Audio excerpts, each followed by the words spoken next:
Энэ одоо ерөөсөө нэг болохгүй үтгэхгүй төлөө хүмүүс ерөөсөө ингэж нэгдэж энийг ингэ дэмжих ихтэй мөчөөсөө бас үүрэгтэй байгаа шүү. Бид нар одоо ирээдүйн үр хүүхдийнхээ төлөө, улс их орныхаа төлөө эцсийн үед заагдсан эрхээ эдэлж одоо энэ дэрийн болохгүй байгаа энэ хулгайчуудыг одоо их орны маань зараад байгаа нөхдүүдийг одоо зайлуулах, засгийн газрыг огцруулах хэрэгтэй.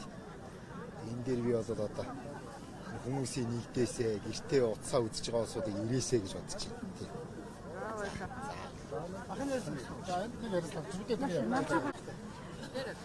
За би өнөөдөр энэ загсаал бас хүрэлцэн ирлээ л да. Яагаад ирж байгаа бэ гэхээр бол ер нь бол Монголын ард түмэн бүдэл мэдж байгаа. Татвар бол асар их хэмжээгээр нэмэгдэж байна. Татвар нэмэгдсээс болоод ард түмний амьдрал үнэхээр хүнд болж байна. Дээрээс нь энэ засгийн газар энэ улсын их хурлч энэ улс их орныг авч явж чадахгүй нэ. Энэ мөгдөөс болоод энэ ард иргэцэн бохомдож сэтгэлийнхаа үг хэлж байна. Тэдний нэгэн адил би бас ингээд энэ хүмүүсийг дэмжиж энэ засгийн газар тэр урд оюун эрдэнэ огцруулахын төлөвлөсөн ирсэн юм аа. Хоёрт нэг юм бол оюун эрдэнэ бас оюун эрдэнэ зөвхөн нэг юм хэлэхэд бол оюун эрдэнэ бол үнэхээр бас улс төрийн одоо бодлого төрийн бодлого мэдэхгүй байна. Маш буруу бодлого явуулж байна. Оюун эрдэнэг бол огцруулахгүй болохгүй нэ. Бид энэ сайхан нутаг дээр бас сайхан амьдрмаар байна.